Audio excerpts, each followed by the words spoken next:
I would offer an invocation, and after that, immediately following, we'll have the Pledge of Allegiance. Dear Heavenly Father, we thank you for this day, for all the many blessings that you have so generously bestowed upon us. And we just ask that you would be with former Councilman Smith this evening. He is not feeling well and been in for some tests, and we just ask that you would provide your strength, your peace with his family, and hopefully he will recover and be able to be back about his city duties and the things that he enjoys working with for this community. So just keep him in your care. Also, Councilman Steinbach was not well this evening, so he's not able to be here. Mr. Bell, Councilman Bell, is absent. But God, we know that you're in control. We just turn over our problems to you. We give you all the praise and glory for our successes, and we know that you're there to uplift us in our failures. Continue to bless us and keep us in your care. We ask these things in your name. Amen.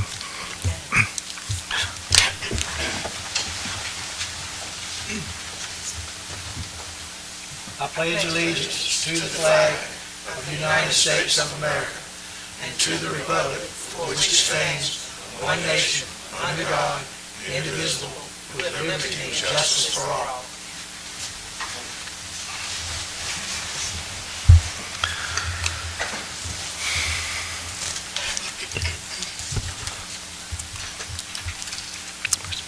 Third item on the agenda is an adoption of the business agenda.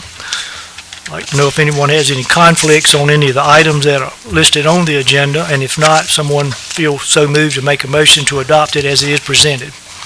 I'd like to make a motion to consider a motion to approve the November 6, 2024 regular city council meeting minutes as drafted. Okay, the motion is made by Councilman. The agenda, All right. the business agenda for tonight. Oh, I'm sorry. I'm just ready for the meeting. That was your mistake, not mine. Okay, just change your motion to the agenda, not the minutes. In accordance with the Roanoke Rapids City Council rules and regulations, I would like to make a motion to adopt the business agenda. Second. Have a motion by Councilman Jackson and a second by Councilwoman Bryant. Is there any more discussion on the agenda? There being none, all in favor signify by saying aye. Aye. All opposed, no. Next, we have some special recognitions. I'd like to call on Chief Patrick for a presentation for the fire department.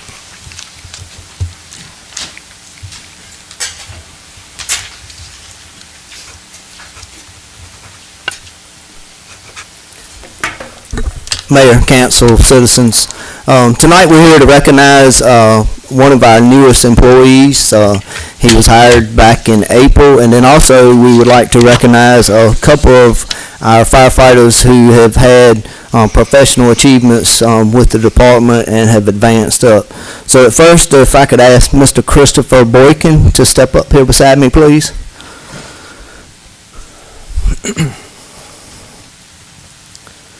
So Chris is the son of David and Katie Boykins of Castalia, North Carolina.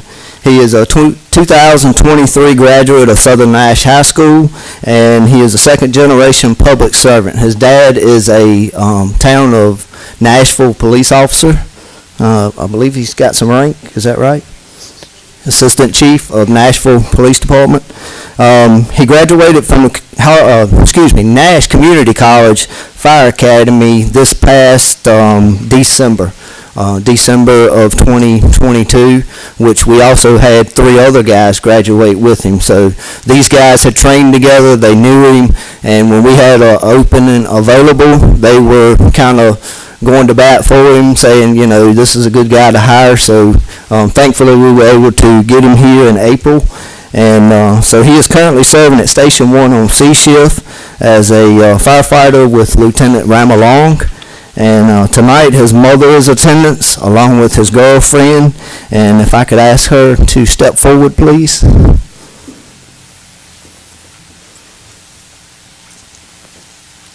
She will be placing this badge on.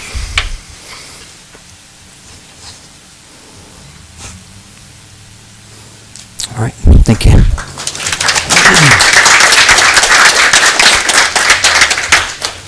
So the next two gentlemen have been with us for a little while. If I could ask Mr. Jacob Fellhauer and also Mr. Vincent Mollicone to please step forward, please. So Jacob's been with us for about 2 years now. He was one of the first groups that we actually sent to Nash Fire Academy back in 2022. With us losing people and trying to keep people that were certified, it takes about 6 months to get somebody certified once we hire them in off the street with no certification. He along with one more were the two that we sent first to try this out, and it seems to have worked very well for us. He actually graduated the Nash Community College Fire Academy in December of 2022. Tonight we're here to recognize his professional advancements throughout our department, where he's achieved the promotion of driver engineer. Now let me explain to you about our promotional process. Our promotional process is a process in which these guys have to learn every street in town.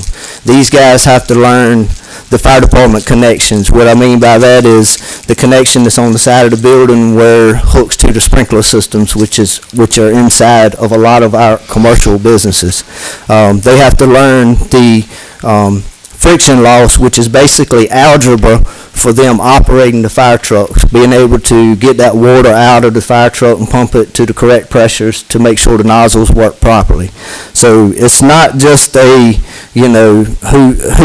done the best on a certain written test. It's also a practical evolution of it too. So they actually have to go out and hook up to the fire hydrants and be able to show where they can, how they can operate the truck and position the truck and drive the truck. So it's not all written, it's also a lot of hands-on with it too. So tonight, as of today, he's currently assigned with Engineer Lieutenant Turner at Fire Station Number 2 on C shift. And tonight his grandparents are in attendance. James and Peggy Ketzel are here with us, and also his girlfriend, Emily Yeager, who will be placing his badge on. If you'll step forward, Emily.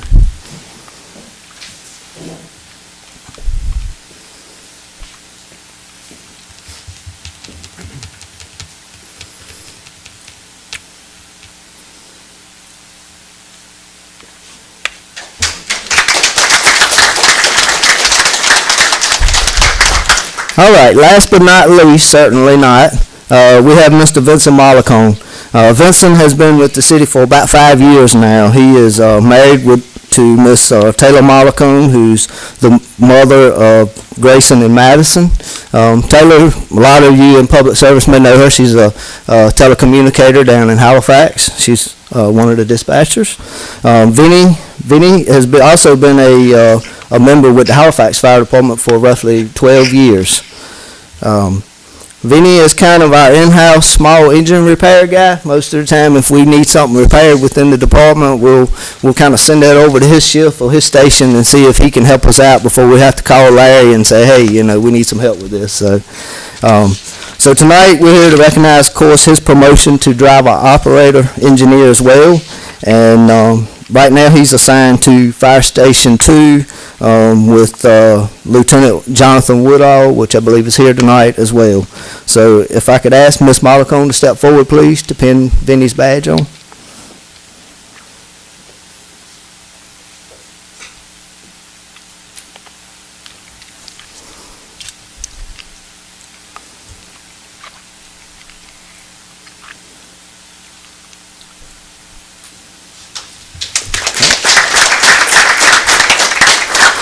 Thank you, gentlemen. Thank you all for your time.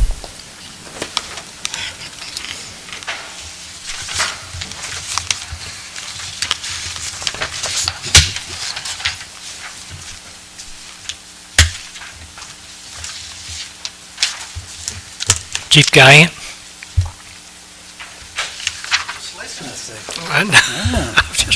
Hey, we have a wonderful fire department in this city. I tell you, as police chief, working with the police department, I couldn't ask for any better. We actually had a cookout this past Friday with the police department and the fire department. Had a really well attended. Appreciate all that showed up, and that was just good brotherhood and fellowship to be able to get together along. It was wonderful. I've also had the distinct privilege of whooping every one of them this year in fantasy football, so I've enjoyed that tremendously. That being said, I'm here to not talk about whipping them in fantasy football. I can, but no. I do want to introduce you to our two new police officers. I'd like to ask for Officer Cody Cook and Officer Dakota Snyder if they'd come up, please. You'll come up for me, Captain Phillips. So these two gentlemen right here, one thing great about these two gentlemen, and I really do like the fact when we hire people that are from here. These two gentlemen both went to high school here, they grew up here, and they are a part of Roanoke Rapids. It's nice to have young men and young women grow up in this area and decide to enter noble professions such as law enforcement. And I am so glad to have these two gentlemen on our team. Cody Cook recently completed BLET. He is actually in his 12-week field training officer program right now. He started last week, starting his 12 weeks. Dakota Snyder actually came to us from a little hiatus when he worked with the Halifax County Sheriff's Office. He had left there and decided that he wanted to pursue a career here at the police department, and we love having him here. He's going to have an abbreviated field training process because he's got a little bit of experience, so it's nice to have that coming on board. But I'm so glad to have these two gentlemen on our team, having them from here, having them know a lot of people coming in the door. When I put something on Facebook last week, it was so nice to read the comments and all the loves that they got, and people that were, speaking highly of law enforcement, which we really need this day and time. But these two homegrown individuals, and I know you can appreciate what that actually means to have homegrown police officers in your city. So I'd like to introduce to the council tonight and to Mayor and Mayor Pro Tem, Officer Cody Cook and Officer Dakota Snyder. Thank you, John.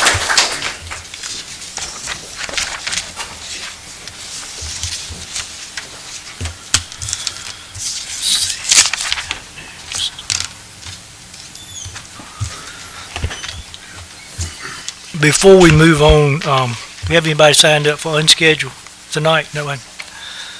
I'd like to go back to special recognitions just a minute, and I think this is your last official council meeting as chief. Is that correct?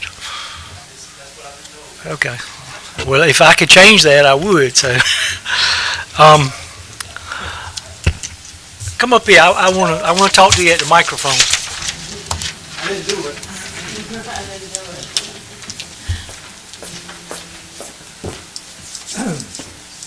He's talking about he didn't do it. I had to confess to him when I got out of my car. I was sitting over at Bill White's office, and I left, and I looked over at the, what is that, Jarman Street? Mm-hmm. Jarman Street, and I knew it had always been a one-way street, but I couldn't see a one-way sign, so I went on down it. When I got down to the other end of the street, there was about 5 firemen down there looking, to see who it was. The idiot coming down one-way street, and anyway, they gave me a wave, so I came in and confessed to him, and hopefully I get off with probation there. Probation sounds good. Probation, yeah. Anyway, but they told me that we were not going to have the bells and whistles and the drum plays and everything tonight. But I just wanted to thank you for the. It seemed like it's only been a few months, but it has been about, I guess, a year and a half or so that you've been here with us. And I think, speaking for the police department and other people that are involved in the city, I think you have really brought a lot to our community in the short time that you've been here.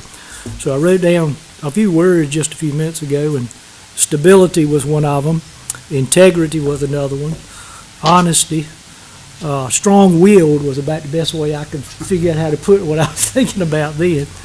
And I think you're very future, word, right? Right, yeah, future-oriented about some of the programs and ideas that you had tried to put in here at Roanoke Rapids.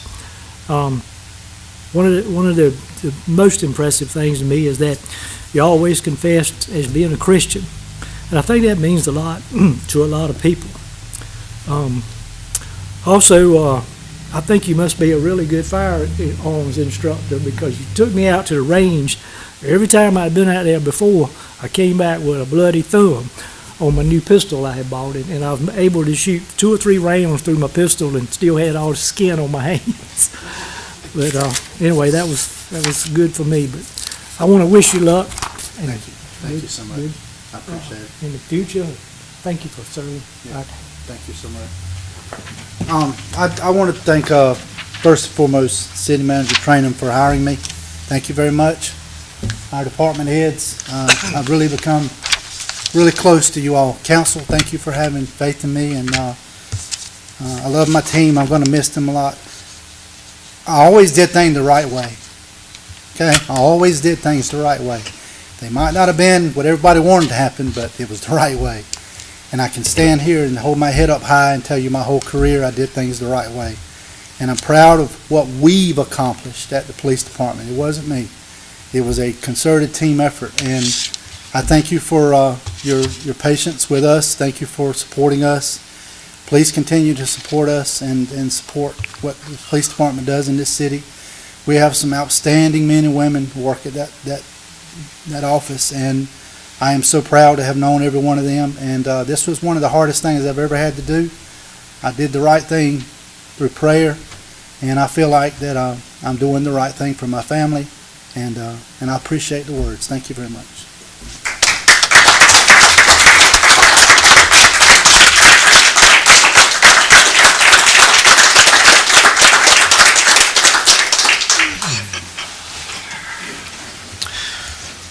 Okay, the next, item 6 is the approval of the city council meeting minutes on November the 6th, 2024.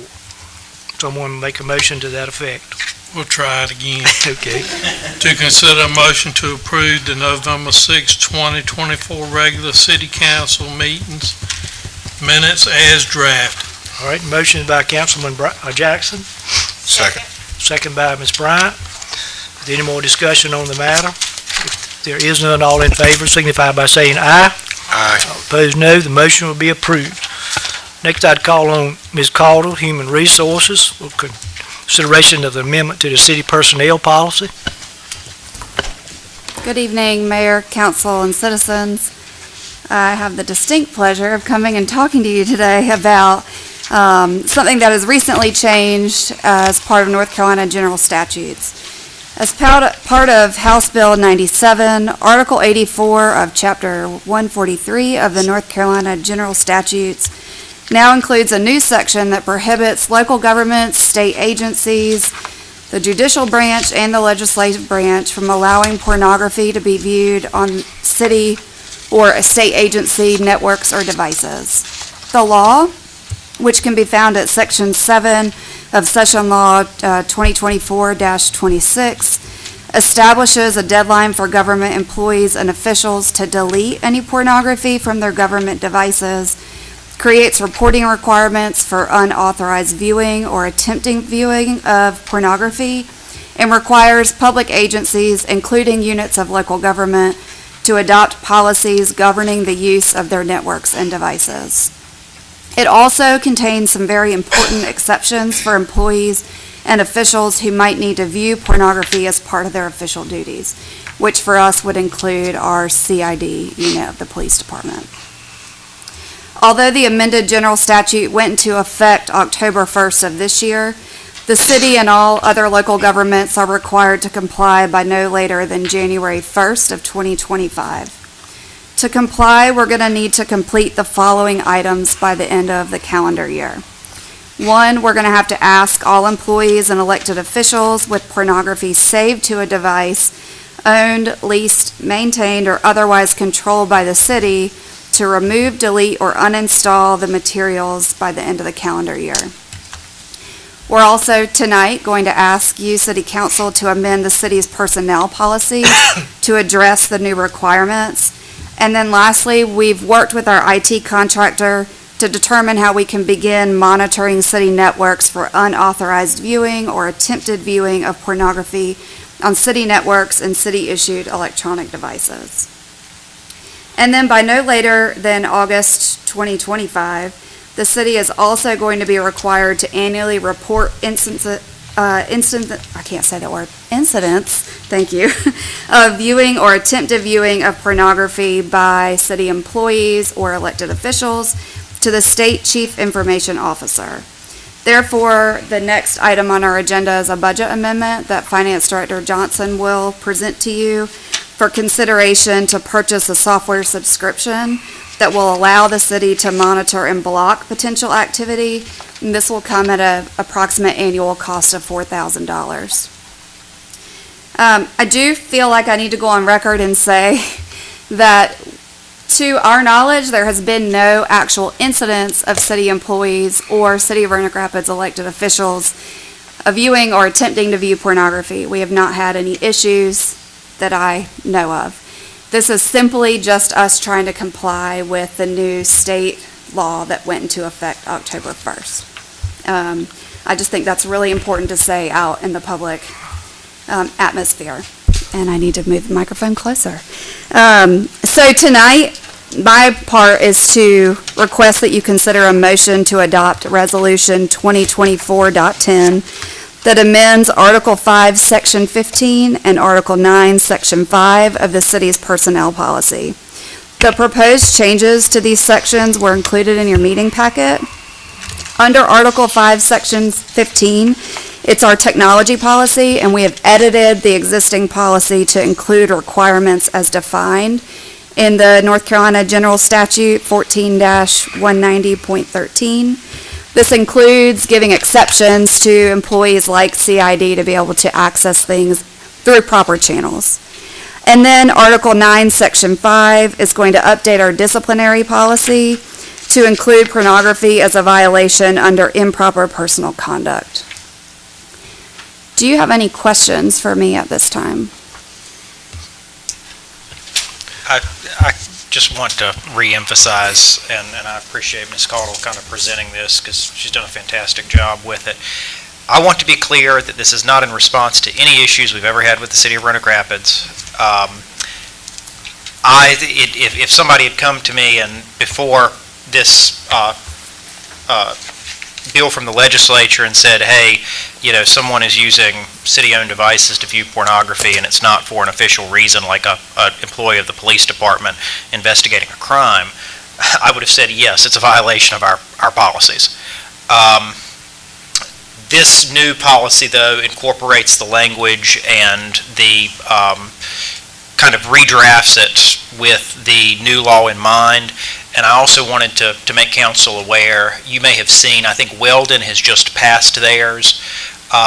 Every local government agency is going to be taking this up. It's not just us in response to making sure that their policies conform now to what the new state law is.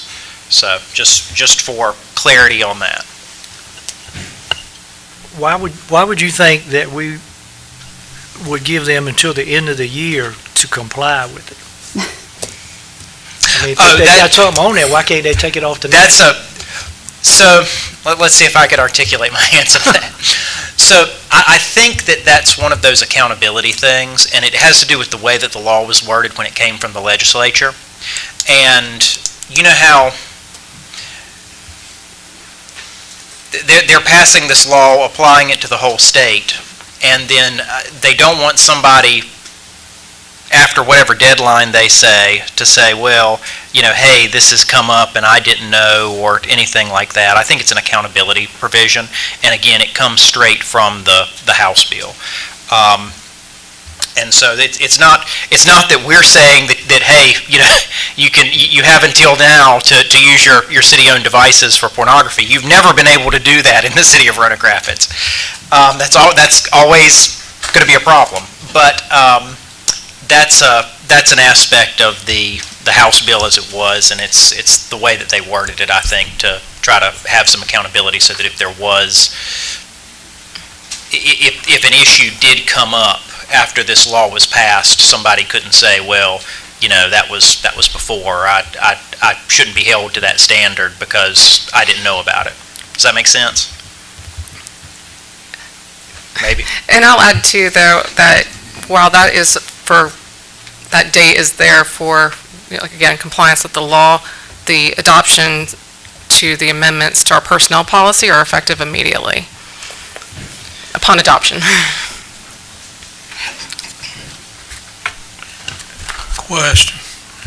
What type of software is this, and exactly what does it do? I can speak some to that. I'm by no means an IT expert, but I can tell you from a 10,000-foot explanation, basically what it will do is it will be placed on all of our network servers across city facilities. And it will essentially monitor what's coming in and out through requests on certain IP addresses. And if it is viewed as a form of pornography, it is supposed to be blocked. That doesn't mean that all things will get blocked, and therefore it should still identify if something was actually accessed. And then Human Resources will be the point department, that if there is an employee that accesses pornography or attempts to, that data that comes from that subscription software will be submitted to us. And then for the city to comply, we'll be reporting that information to the state Chief Information Officer by August of every year. So the first time we'll ever do that will be August of 2025, but then we are expected to do that annually from that point forward. Are we required to, by law, to buy the subscription, or is it just a recommendation? We've done a lot of research, and currently, with our current infrastructure, this is the only option we have to be able to monitor. We actually met with a federal agency today. There may be some opportunity to make some changes going forward, but we can't do that fast enough that we can also comply with the law. So we'll continue to evaluate those opportunities and potentially come to you after this year's subscription is up and request that we do this in a different manner. Have you talked to anybody in any other municipality or entity that already has this and using it? So all municipalities, this was kind of a curveball. We're a member of the North Carolina League of Municipality. It's a different acronym, but basically the HR professionals membership, and there's a listserv. And then also North Carolina UNC Chapel Hill School of Government has a HR professional listserv. And I can say that none of the participants were prepared for this, and they're all doing the same thing right now. So we're mainly amending policies, trying to determine how to best monitor this. We're still waiting for some definitions from the state as far as how far we need to go with what is considered pornography, but we still have a deadline to comply with. So I think we're going to see a lot of communities do something similar to what we're requesting tonight. And if I can add to that, I suspect, because this is such kind of a new thing, essentially the added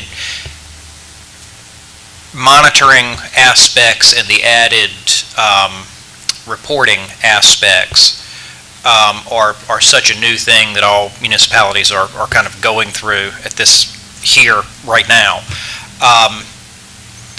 To me, I kind of see this more as, you can even characterize it as a stopgap, that is for this first year to go ahead and get us covered so we'll be able to comply with the law as is.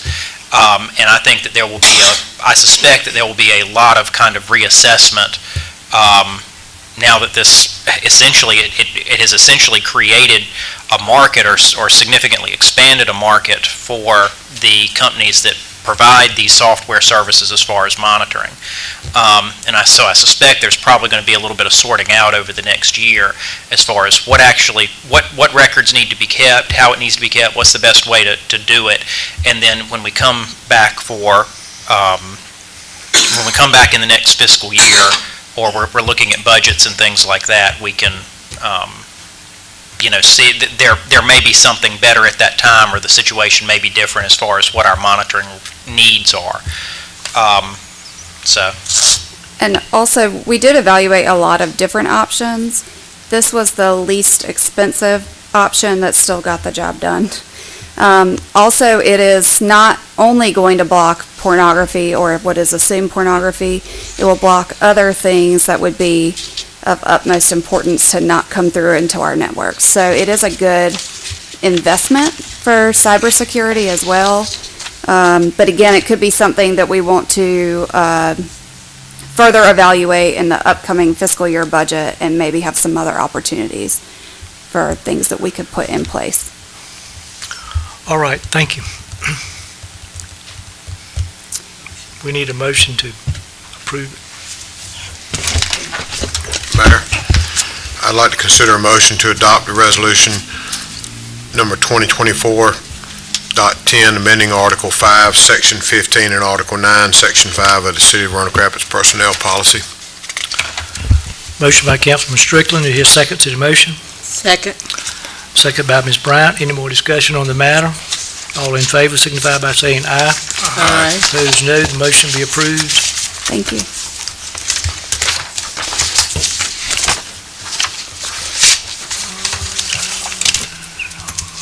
Ms. Johnson? Good evening. So, pursuant to what Ms. Cottle said, would like to consider a motion to adopt ordinance number 2024.35 in the amount of $4,000 to purchase subscription software to comply with the NCGS 143-805. Right, anybody have a question of the Finance Director? If not, we need a motion to approve. Mayor, I'd like to make a motion to adopt ordinance number 2024.35 in the amount of $4,000 to purchase subscription software to comply with North Carolina General Statute 143-805. All right, we hear a second to the motion. Second. Second by Mr. Jackson. All in favor signify by saying aye. Aye. All opposed, no. Motion will be approved, and I believe you have the next item. Yes, sir. The library received an additional $631 in state fiscal recovery funds. So in total, the library has received $44,884 since the American Rescue Plan was enacted. So I'd like you to consider a motion to adopt Budget Ordinance 2024.36 in the amount of $631 for the library state fiscal recovery funds. All right, we need a motion for the $631. Mayor, I'd like to make a motion to adopt budget ordinance number 2024.36 in the amount of $631 for library state fiscal recovery funds. Okay, the motion on the floor by Mayor Pro Tem Bryant. Do you hear a second to her motion? Second. Second by Councilman Strickland. Is there any more discussion on the matter? All in favor signify by saying aye. Aye. Opposed, no. Motion will be approved. Okay, the Joe Story Senior Center has been awarded the Seniors Health Insurance Information Program, which is called the SHIP grant. The SHIP grant is a consumer information division of the North Carolina Department of Insurance that assists people with Medicare, Medicare Part D, Medicare supplements, Medicare advancement, and long-term care insurance questions. So I'd like you to consider a motion to adopt ordinance number 2024-37 in the amount of $5,102 for the SHIP grant for the Joe Story Senior Center. Okay, do we hear such a motion? I'd like to make a motion to consider a motion to adopt ordinance 2024.37 in the amount of $5,102 for the SHP grant for the Joe Story Senior Center. All right, motion on the floor by Councilman Jackson. Do you hear a second to his motion? Second. Second by Mr. Strickland. Is there any more discussion on the matter? If there not, all in favor signify by saying aye. Aye. Opposed, no. Motion will be approved. Thank you. All right, thank you.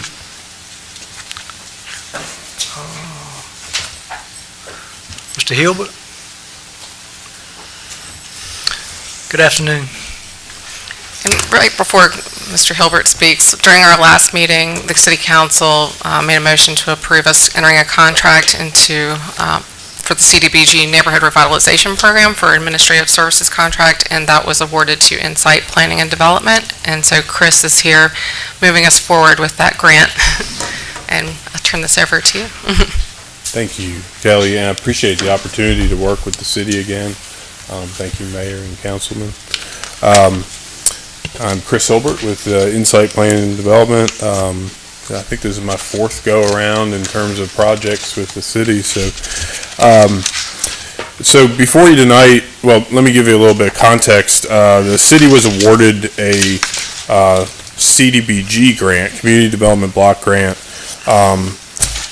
received a grant agreement in April and was returned to the Department of Commerce, which is the Rural Economic Development Division at the Department of Commerce. It's a $950,000 grant for housing. In today's day and age, we call it an affordable housing project because that's the key word. So there's reconstruction and rehabilitation of homes. There's 7 homes in the project. It was applied for about this time last year, and the state awarded it to the city. So we're in the process of closing out the last grant that reconstructed 2 homes and rehabilitated 1 home and also provided restroom facilities at Challoner Park. So that's the kind of the context there. The resolution before you is for the administrative guidelines and policies of this new project. I'm going to read over some of these for the public. So it includes a project budget ordinance, a financial management resolution, housing assistance policy, housing construction contract award policy, citizen participation plan, residential anti-displacement and relocation assistance plan, a local jobs initiative, section 3 plan, temporary relocation policy, a code of conduct, fair housing policy, excessive force policy, procurement standards policy / plan, an equal opportunity plan, a language assistance plan, and a recipient's plan to further fair housing. Most of these are required by HUD because they are the ultimate agency providing the funds through the state office to the city of Roanoke Rapids. So I'm available to answer any questions about any of the plans or policies. They're fairly boilerplate. They're very similar to the last policies that were adopted through the last project. And Chris, just for clarification, all of these policies apply to the life of the loan, or the life of the grant program, so they're specifically to this over the next few years. And in terms of timeline, so we're a little bit behind so far to get going. We have to complete the adoption of these. You've already done the administrative contract, and then the environmental review has to be completed. We're set up to try to get that all done by the end of February. So we're just getting started. That's why we went ahead and got these ready for you right away. So, we'd like to go ahead and get some of this stuff up to the state office so that we can get release of funds as soon as possible, and then we can actually get working on some homes. Had the applicants already been approved? The applicants were approved during the application process last year. We had 2 public hearings during that process, accepted applications to the city, at that time. How many were approved? 7 homes. Are they located throughout the city? They are very scattered around the city. There's 2 on Washington Street, 2 ends of Washington Street, 1 on Jefferson, Powell Street, Love Street, Southgate Drive, Charles Circle. So they are very scattered around the city.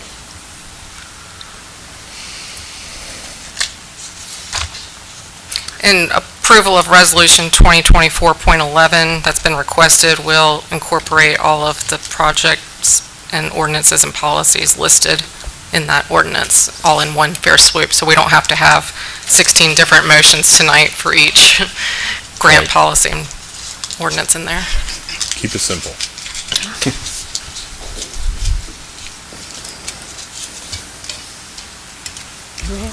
Does that Yeah, complete your? that's all I have. Somebody has any questions? Okay. Thank you. you. We probably need a motion. Does he need the motion? We need a motion to Okay. approve it.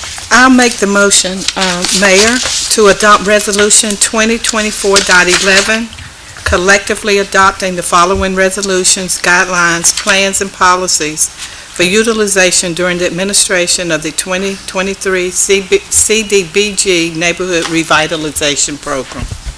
All right, we have a motion by Councilwoman Bryant. Do you hear a second to the motion? Second. Second by Mr. Strickland. Any more discussion on the matter? There is none. All in favor signify by saying aye. Aye. All opposed, no. The motion will be approved. Thank you for your report. Ms. Trainum? Good evening, Mayor and Council. As noted just a few minutes ago by Human Resource Director Caudle, today we received a visit from Rob Main, who is our regional representative from the Cybersecurity and Infrastructure Security Agency, or CISA, as it's acronymed. And the topics were primarily making us more aware of the programs that are available at no cost to the city to move forward in doing things to assess our needs and infrastructure, promote best practices, to build some capacity and educate and increase awareness of cybersecurity risks, and coordinate other potential response efforts. This meeting was arranged with Chief Guyan and his and we appreciate you inviting Mr. Main to visit with us today. About 25 city employees participated in this overview of training, and we look forward to really being a working group to increase our cybersecurity and protect our interests, as it is something that I guess 20 years ago we never thought we'd be saying, but again, the risks are out there, and many of us every day we receive emails and things like that look suspicious and so forth, and those are just the types of things that can make a system insecure and vulnerable to threats. The Senior Center, tomorrow, the Senior Center will have its annual stew sale at Kirkwood. Those quarts are $10 each, and they've had a pretty outstanding pre-sale, and pickup will be at Kirkwood Adams. Tomorrow, we will have a CDBG Neighborhood Revitalization audit from our 2020 grant with the representatives from the state program there. On Friday night, the Parks and Recreation Department will have a turkey hoop shoot for children ages 7 through 12 and their parents, or someone that would like to attend with them, to compete in shooting basketball hoops, and little prizes to motivate them on the last day before the last day when school gets out for Thanksgiving break on Friday. On Saturday, at 1 p.m. at the library, we'll have an open house and dedication of our library in memory of our late city attorney, Gilbert Chichester. And next week is Thanksgiving week, and on Wednesday, the 27th, the Police Club will be having its a fundraiser for the Christmas for Kids at Applebee's. And so if you dine at Applebee's or get takeout, please mention the Police Club fundraiser, and they will receive a percentage of those sales at the end of the day. Offices will be closed next Thursday and Friday in observance of Thanksgiving. Public Works is actively collecting loose leaves from our city streets. There's about 3 to 4 trucks out daily. The leaves have quickly fallen off of the trees, and they're efficiently getting them up. Christmas decorations are starting to go up around town. I wish that we just snap our fingers and have them all done, but would like to extend our thanks to our city employees for prioritizing the events for our community, because most of the time it gets done before many of us have them done at home. And so we do appreciate their efforts and hope for good weather as those decorations are going up in time for our public events that will start that Friday, December the 6th, with Christmas on the Avenue, and also activities at the Chamber of Commerce that evening. And Saturday, December 7th, there will be a Christmas at the Canal event. And then on Sunday, December the 8th, will be our annual Christmas parade at 2 p.m. The Public Works Department is preparing a street resurfacing bid document to go out for public bidding for the resurfacing of streets as part of our current fiscal year budget. On the 31st was the closing day for youth registrations for basketball, and about 200 kids in the community have been registered for youth basketball. So that's 20 teams of youth basketball, 20 volunteer coaches at a minimum. Most coaches have an assistant or someone else helping, so that's about 40 volunteers to help coach these. The games will begin in December and go through the end of December, or end of January into February-ish. So it is a lot going on in a way that the city serves through our recreation programming. In December, the archery classes will be announced coming soon. And last but not least, following Chief Guyant's retirement effective December 1st, Captain Harold Phillips will serve as our interim chief until our permanent chief is identified and selected. In that, we are moving forward in that process, and 5 candidates will move forward to the final assessment centers in the first week of December. So by the middle of December, we'll have at least, we anticipate having a candidate identified as our next police chief. Subject to your questions, that concludes my report. Anybody have any questions of city manager? All right, thank you. Thank you. Ms. Johnson of Finance?